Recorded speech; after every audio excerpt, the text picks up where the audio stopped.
Hey, okay, so it's been like about a week since the grapes got bottled, and now they have stopped bubbling like crazy. So it's time for the next phase. And I've been talking to like quite a few people. They're like, okay, so how do you get the grapes and the grape seeds out? And honestly, like when I first started doing the fermenting and the grape stuff, that was a hard part because I didn't know about all these little tips and secrets that I guess like our grandmas and grandpas knew, right?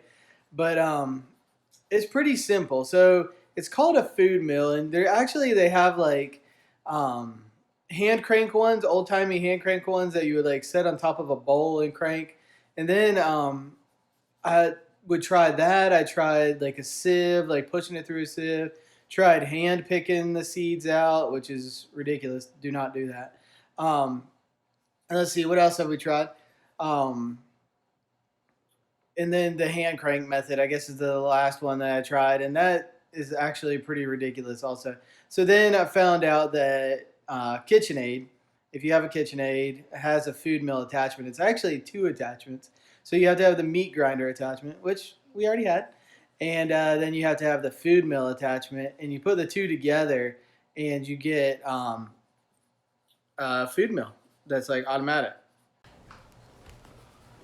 So this is the food mill attachment. It's basically like if you look at it, it's this spiral and then this cone right here that goes over it. And the little holes there's still a little bit of crustiness on there from the last time. You just take like a wire brush and brush those off. We'll do that before we start this one. But it goes over there. So you drop the grapes in the top here and they come down and spiral through here. And then that spiral pushes it through. And then this piece right here goes on top. So all the goodness just drops out here at the bottom. And then all the seeds and skin comes out here. The kids call this the fruit poop. Kind of looks like it. But yeah, so that's all it takes to make it. I'll show you a little bit what we're going to do. Okay, because this is going to be kind of loud, I'm going to tell you what we're doing now. So we're going to scoop these out. And you just scoop it out like that. It's all bubbly, smells like alcohol already. And then you're pouring it in the top here. And you'll see how the liquid's already coming out? So that's the liquid. The food mill will take all the grapes and seeds out. So I just kind of fill up this little hopper at the top as much as I can.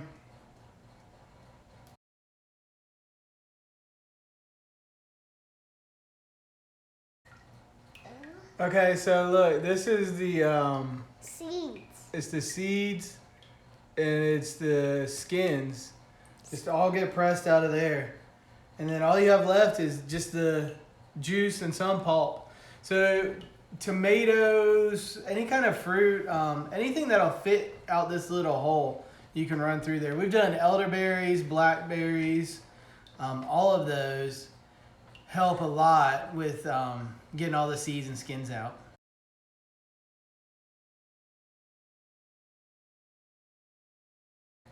Okay, so that was a ton of seeds in there. Um, Look at that.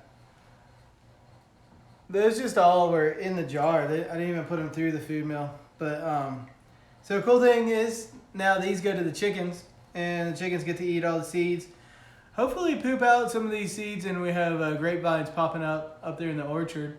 If they pop up in the right place, we'll make them into grapevine right there in the orchard. Trellis it and all that. But yeah, so that's the process. Next part is we put it back in the fermenter, put the lid, airlock lid on the fermenter. Sorry, my assistant isn't aware of the size of his head. And there's seeds in it. And there's seeds in it. And then we'll put it back in the fermenter and let it go for probably about 3 to 4 weeks.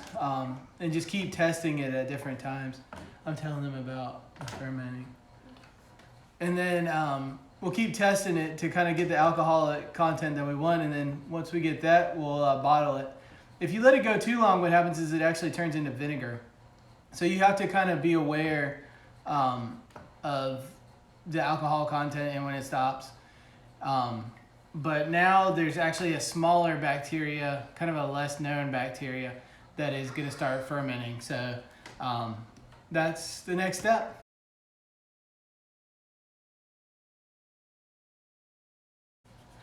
Okay, so we got it all back in the fermenter. Now we're gonna put our airlock on it and set it over on our culture counter and let this go for, I'm gonna give it 2 weeks before I test it again. So yeah, the next step is just putting it on the counter and letting it ferment a while. And this is homesteading.